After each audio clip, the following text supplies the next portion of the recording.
When I said that Mr. Aizawa would find a way to, I don't know, escape losing his powers, I didn't actually think that he would cut his own leg off the way he did.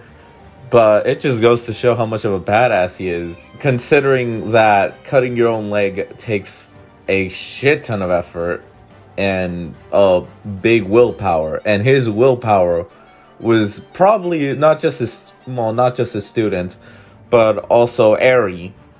And it makes sense. He's trying to protect everyone he cares about, and if he dies, they're all gonna be dead. So, props on him. Even fucking Shigaraki was impressed as hell. But seeing that this is getting annoying to him, he finally goes off and scratches one of his eyes, basically. This, of course, causes the erasure quirk to turn off because he's no longer able to look at him. And then Shoto comes in for the save. He just comes in and manages to push Shigaraki back.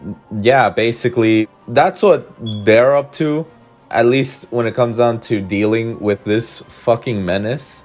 And then we do get to see what the others are up to with Tenya and basically taking care of the people. And then Ochaka comes in, worried for them, thinking they should probably go after, only for some civilians to basically be like, hey, something's up with the news. So they could show the kid heroes that, the monster from last episode is on their way to them.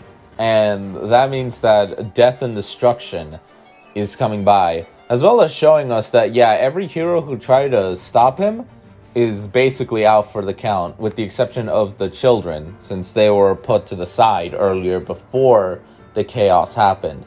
So at the moment of this battle, we have the villains having suddenly taken the biggest advantage. We even have Tokoyami taking care of Hawks. Mineta basically questioning if what they did was correct, because it doesn't seem like they did an effort.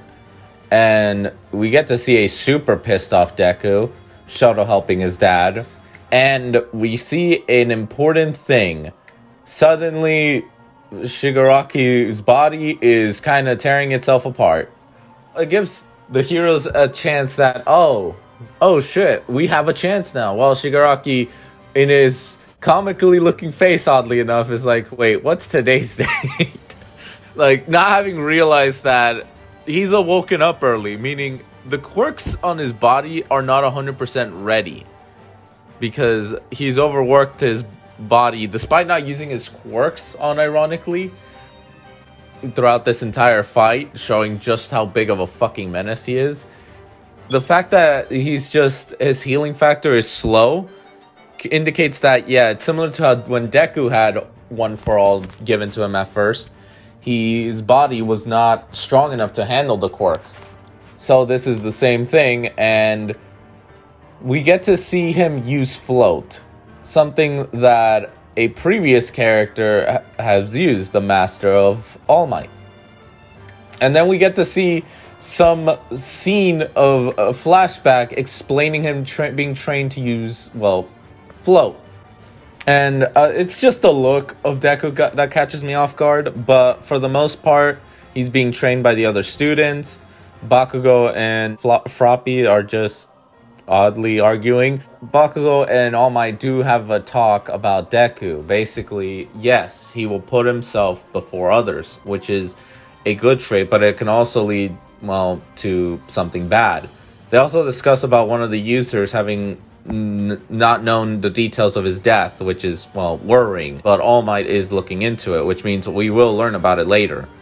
As the fight goes on, Deku literally does a shit ton of damage to him, but he's also aware that, being reminded of the warning he got, that the more he uses 100% on his arms, he'll eventually lose them.